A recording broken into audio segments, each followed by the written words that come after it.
बच्चों इस वीडियो में सीखते हैं गुडविल कैसे कैलकुलेट करते हैं एवरेज प्रॉफिट मेथड से। फॉर्मूला होता है गुडविल का average profit multiply by years of purchase. Average profit कैसे निकालते हैं? Total profits upon number of years. Average profit का मतलब क्या होता है? जो लगभग हर साल हमारी फर्म नॉर्मल सर्कमस्टांसेस में पैसे कमा लेती है। याद रखना नॉर्मल सर्कमस्टांसेस, अभी आऊंगा इस चीज पर। ईयर्स ऑफ परचेज किसको बोलते हैं? लगभग हमें कितने साल तक किसी की गुडविल बेनिफिट दे सकती है, यानी कि अगर हम किसी की फर्म बाय कर रहे हैं तो कितने साल तक उसकी गुडविल हमें बेनिफिट देगी, राइट।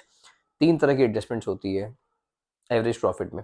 सबसे पहले नॉर्मल एक्सपेंसेस। अगर नॉर्मल एक्सपेंसेस उन्होंने माइनस नहीं करे हैं तो आपको माइनस करने चाहिए। एब नॉर्मल गेन्स या नॉन ऑपरेटिंग इनकम्स, अगर उन्होंने फालतू में रिकॉर्ड कर लिए हैं तो आपको माइनस कर देनी चाहिए। और एब नॉर्मल लॉसेज या फिर एब नॉर्मल एक्सपेंसेस को ऐड बैक कर लेते हैं। रीजन बीइंग वो एक्सपेंसेस नॉर्मल सर्कमस्टांसेस में होने वाले नहीं है, उसकी वजह से हमारा प्रॉफिट इस साल बहुत कम हो जाता है, इसलिए हम उसको कैंसिल करने के लिए ऐड बैक करते हैं, राइट। नॉर्मल एक्सपेंसेस में क्या क्या आ सकता है बच्चों? नॉर्मली आपकी सिलेबस में रेम्यूनरेशन आ सकती है, इंश्योरेंस प्रीमियम आ सकता है। अगर उन्होंने ये नहीं माइनस करा, एक्सक्लूडिंग है, तो आपको माइनस करना चाहिए। अगर इंक्लूडिंग एबनॉर्मल लॉस वो आपको बता रहे हैं, जैसे कि कोई भी प्रॉफिट है उसके अंदर एबनॉर्मल लॉस इंक्लूड है, तो आपको ऐड बैक कर लेना चाहिए। वो क्या क्या हो सकते हैं? Loss on sale of machine हो सकता है, लॉस बाय थेफ्ट हो सकता है, या फिर कोई भी loss on sale of asset हो सकता है, राइट।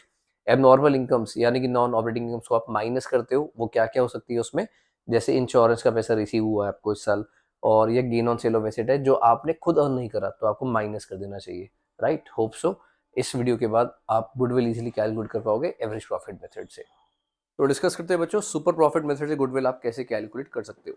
गुडविल का formula super profit multiply by years of purchase होता है। सुपर प्रॉफिट अब कैसे कैलकुलेट करते हैं? Average profit minus normal profit. Average profit कैसे कैलकुलेट करते हो आप?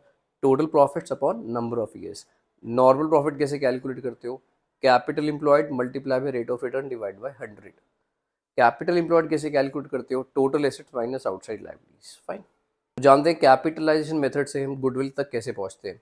कैपिटलाइजेशन होता है एवरेज प्रॉफिट से भी और सुपर प्रॉफिट से भी। सुपर प्रॉफिट से कैपिटलाइज आप कैसे करते हो? सुपर प्रॉफिट कैलकुलेट करना आपको ऑलरेडी आता है, multiply by 100 upon rate of return, यानी कि normal rate of return. Average profit से कैपिटलाइज करने का फॉर्मूला क्या होता है? Average profit multiply by 100 upon ROR, rate of return या नॉर्मल रेट ऑफ रिटर्न। इतना करने पर आपको पता लगता है कैपिटलाइज्ड वैल्यू ऑफ बिजनेस। उसमें से माइनस करते हो आप नेट एसेट्स। नेट एसेट्स का formula total assets minus outside liabilities.